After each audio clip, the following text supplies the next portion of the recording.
Olá pessoal, bem-vindos a mais uma videoaula. Aqui professor Eduardo e você está no canal Sistema de Ensino Monte Carlo. Hoje, turma, nós vamos dar continuação ao nosso módulo de pré-história, tá? E hoje nós vamos falar sobre o período neolítico, parte 2. Já tem uma parte 1 no nosso canal, dá uma olhadinha lá na playlist. Aproveitando, você que não é inscrito, se inscreva, deixe seu like, deixe seu comentário. Isso é muito importante para o crescimento do canal e para o YouTube entender a importância desse canal na plataforma e para que ele alcance muito mais gente. Se você tem um amigo estudante, divulgue essa ideia com ele, compartilhe essa ideia e vamos juntos fazer o canal crescer, tá bom? Então vamos lá, turma. Pré-história Neolítico 2. A origem do comércio. No primeiro vídeo a gente falou muito sobre a formação de materiais e utensílios e a mudança de manuseio da pedra, né? E agora a gente vai falar sobre o desenvolvimento da população durante o período neolítico, a começar pelo comércio, ou a origem dele. O cultivo da terra permitiu que a sociedade produzisse mais alimentos.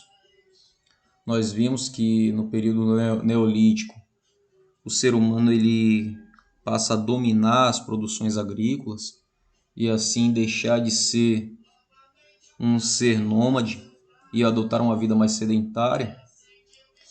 E com isso a população humana cresceu rapidamente, porque a agricultura permitiu um desenvolvimento e uma melhoria na qualidade de vida.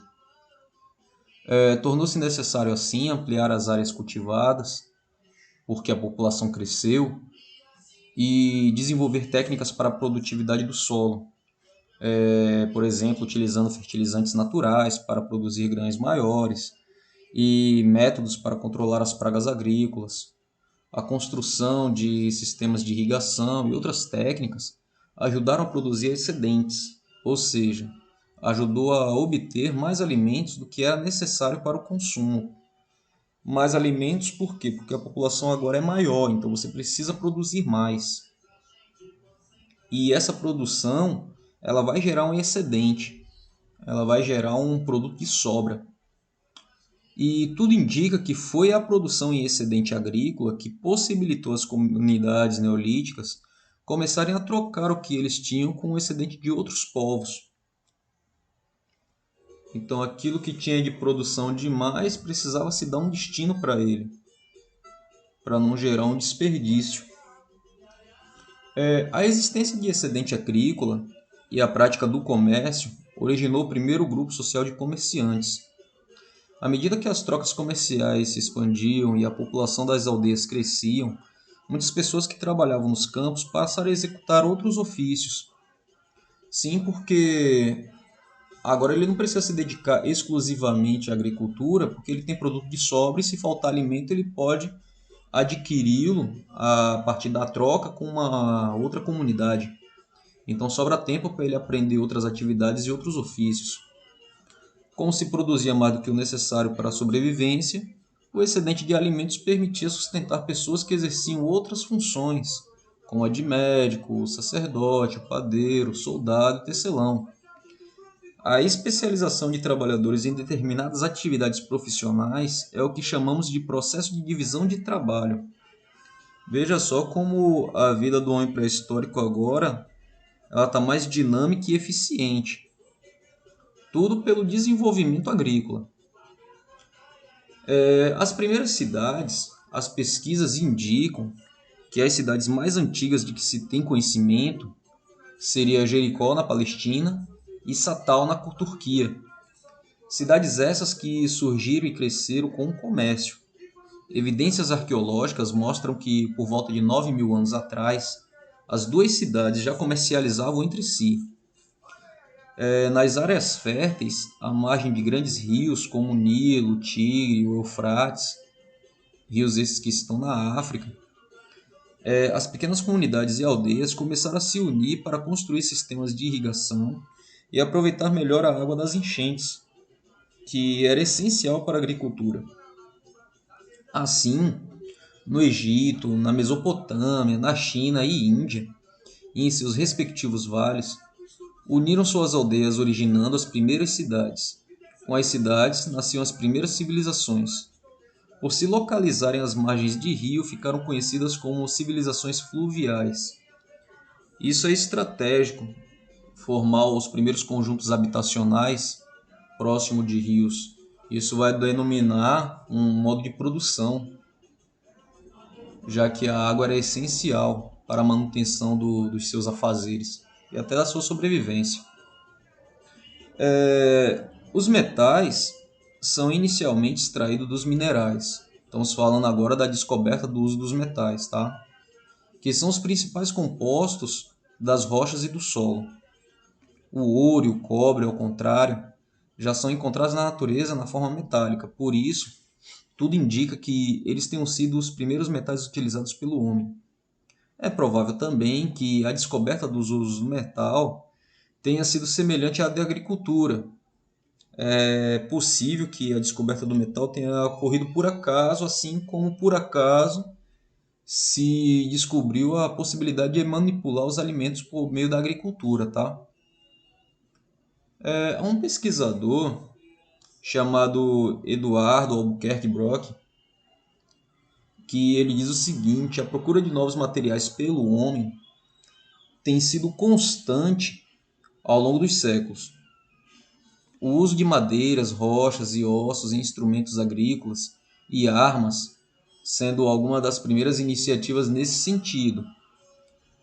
É provável que o ouro e o cobre tenham sido os primeiros metais a serem utilizados pelo homem, e possivelmente a primeira obtenção de um material metálico ocorreu por acidente, quando pedras que circundavam as fogueiras, contendo o óxido de cobre, foram reduzidas a metal pelo contato com a madeira carbonizada e a ação do calor. Do uso do cobre e a descoberta do ferro, o primeiro metal utilizado pelo homem, do qual existe evidência, já foi dito que foi o cobre, há cerca de 8.000 anos, para fazer estatuetas e enfeites. Tá? Por ser um metal mole, era pouco usado na fabricação de armas e ferramentas. Por ser mole, consequentemente, não era eficiente e não era letal. Por meio de golpes, os humanos conseguiam modelar o metal à forma desejada. Mais tarde, passaram a usar o fogo para fundir o cobre. O metal em fusão era despejado em recipientes com cavidades e assumia assim a forma esperada. Mais duro e resistente que o cobre, o bronze é uma liga metálica obtida da fusão de cobre com estanho. O bronze começou a ser usado por volta de 6.000 anos atrás na produção de armas, escudos e ferramentas. Aí sim, com a manipulação desses metais unido ao fogo, ele começa a adquirir um material mais resistente e aí sim aplicá-lo no material bélico. O uso do ferro era raro e só se difundiu em torno de 1500 a.C. Nesse momento, descobriu-se que o minério de ferro retirado das jazidas, misturado a outro elemento químico, como carbono, manganês, e aquecido em altos fornos, produziam ligas bastante resistentes. Com o ferro, foi possível fabricar armas mais duradouras, aperfeiçoar instrumentos agrícolas e criar novos tipos de utensílios e ferramentas, como por exemplo um alicate. Foi o início de uma corrida tecnológica que prossegue até os dias de hoje nos laboratórios, nas metalúrgicas e nas siderúrgicas. É uma busca constante do ser humano em sempre estar descobrindo uma técnica e aperfeiçoando ela, e sempre atrás de novos materiais e de novos reagentes químicos, sempre para melhorar as ferramentas e assim auxiliar, melhorar a sua produção e a sua eficiência.